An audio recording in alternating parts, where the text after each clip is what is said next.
Hi guys, my name is Maria Glazunova. Today I want to talk about asynchronous learning format, as I promised. I was really inspired by Elena Motanona. She talks a lot about it in her books, webinars. We work with her in such a format, so I see that it can be really effective. So I have tried it already with my students for 3 months, and I want to share with you my results, my challenges, the structure, and so on. First of all, I want to take case number one that I had.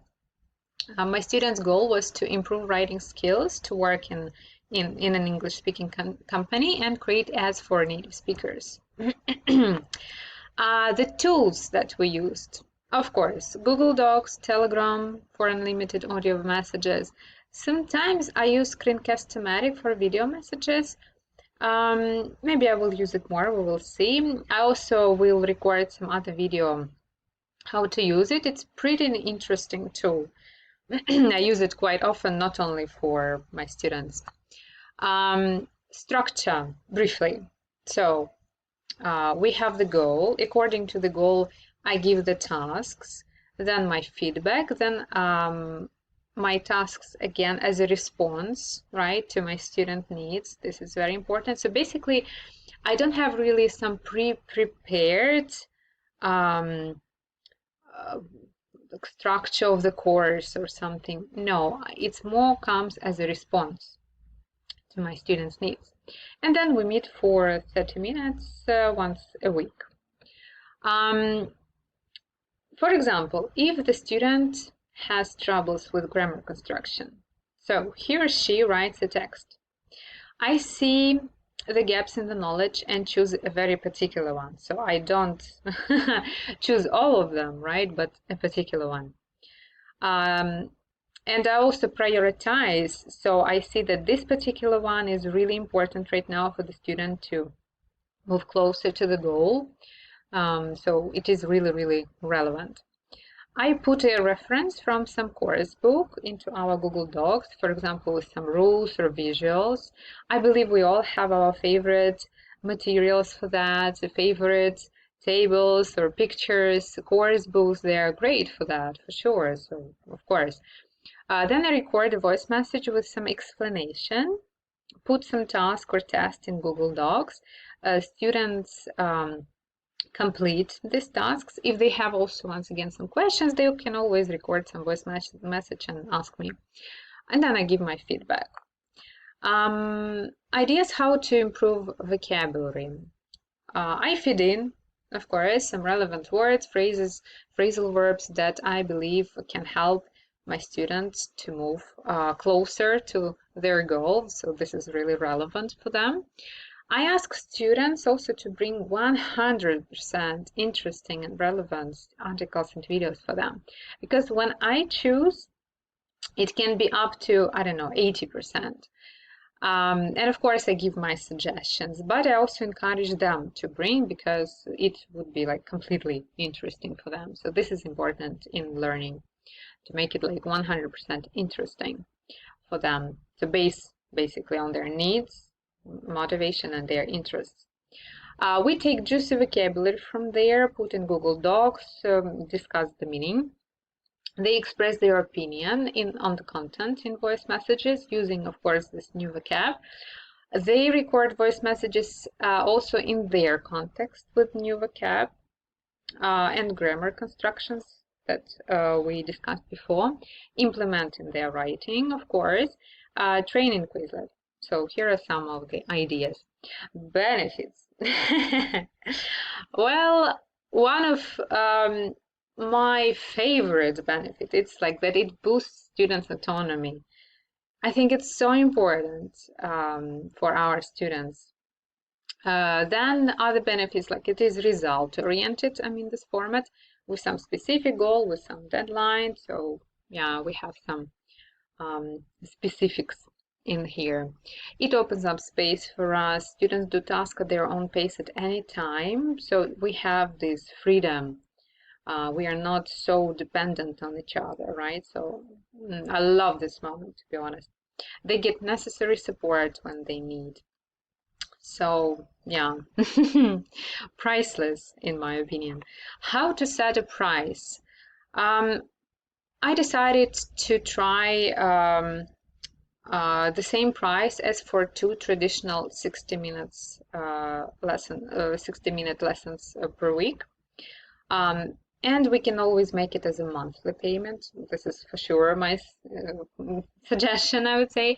So basically, if it is a monthly payment, it is as for 8 lessons and in advance. Maybe you will come up with some other system that works for you. Well, I have this one and it pretty much works for me now, but we will see. Is it for everybody? No. To be honest, I don't think so.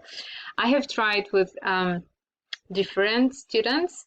Of course, it really worked for highly motivated students who knows exactly what they need and so on. For students with lower motivation, well, it is really important that the person is willing to put in some work, to do some homeworks, right? Because without it, well, we can't really work in such a format, obviously. And I don't like the pushing style or something like that. Come on, you can do it. No, it's not for me, at least. I haven't tried this format with beginners. Can't really say anything, really. I just need to try and they maybe record another video about it. Also, I'm not sure if it can work with young children, right? Teenagers, especially those who don't do their homeworks. Once again, high motivation. It should be high motivation. What can be the challenges?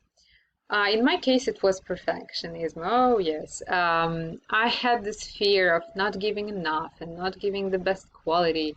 So I was really at first overdoing and kind of being too pushy. I had a wonderful idea to help my students implement English into his daily life. So I was like recording voice messages and kind of pushing him and so on, but it just doesn't work, I think, in that way.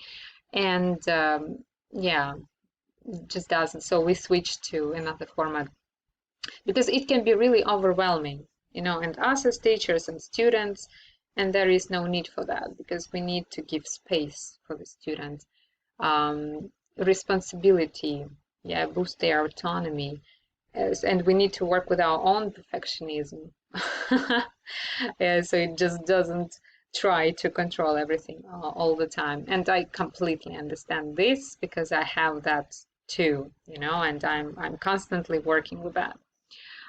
We don't need to answer all messages immediately because it can be also really overwhelming for us. So usually I tell my students that I answer one up to 1-2 business days. Usually one, it's pretty much enough for me. So I just like listen all these voice messages, give some feedback, some action point, maybe some task, and that's it. So it's pretty much manageable and it doesn't really take much of my time. So yeah. Something happens in the life of a student, some overload at work or something. Yeah. I had such situation with a student, so we had the format, we worked in it.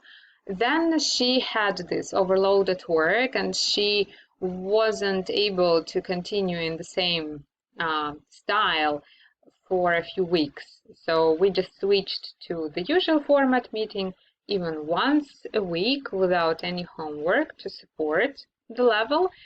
And when she was ready, we came back to the previous format. So once again, you can decide if it works for you in such a way. How to start, how to propose to students, right? Well, in my case, I just came to students and I just said, okay, guys, what do you think? Let's try for 2 weeks or 1 month this format. I tell the structure, I tell about the benefits. Usually they're really intrigued. They're like, okay, yeah, that's interesting. Let's try. Yeah, I think all the time they kind of agreed to that. The results were different, right? But at first, like they were pretty much intrigued. And of course, I get the feedback after every week, just because I really need to see how it goes, if it's working for the students. Maybe there should be some changes in the approach or something. So yes, yes, yes. So I hope it was useful. Maybe, yeah, I hope I answered at least some of your questions, and it was useful. Thank you very much for your attention. If you have any comments or questions, please feel free to comment below this video.